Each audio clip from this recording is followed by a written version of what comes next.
Notre temps de désert et de cheminement, que le carême nous mène pas à pas vers la célébration du mystère de notre rédemption dans la mort, résurrection de notre Seigneur Jésus-Christ.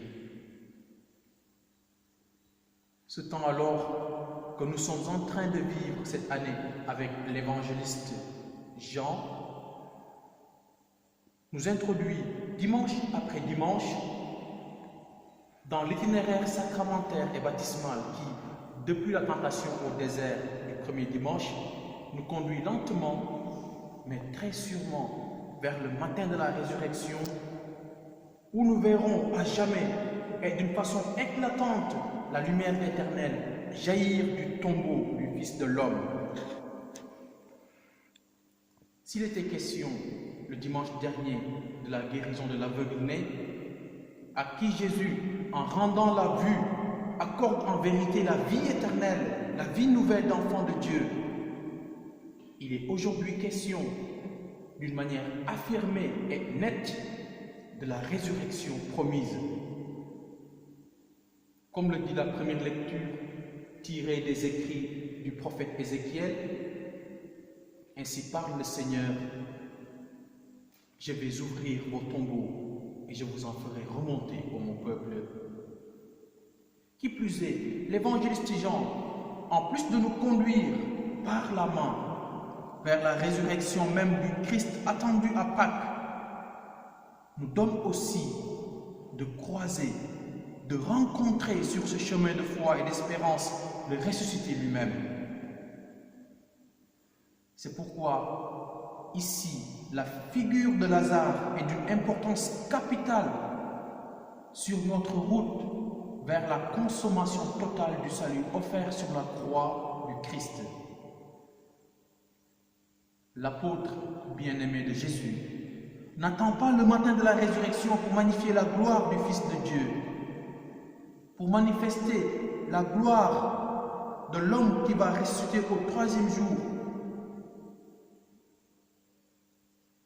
Jean est en train de jouer la carte de la transparence en nous disant que cet homme qui va ressusciter au troisième jour relève aussi les morts et accomplit déjà dès ici-bas la grande merveille qui donne à l'homme de quitter ses multiples formes de tombeau.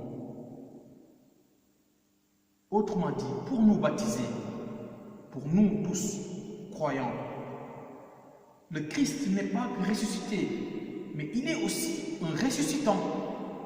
C'est-à-dire qu'en plus de sortir victorieux du tombeau, il nous invite ainsi, par une vie chrétienne droite, menée, comme nous le rappelle saint Paul, sous l'emprise de l'esprit et non de la chair, à quitter, comme Lazare, nos tombeaux pour la vraie vie. De même que la pierre a été roulée pour Lazare, de même, nos pierres qui peuvent être le péché, le mal, la souffrance, la solitude, la maladie, etc., sont appelées, elles aussi, à être roulées. Tournons-nous alors vers celui qui nous dit, en nous le montrant aujourd'hui, « Je suis la résurrection et la vie ».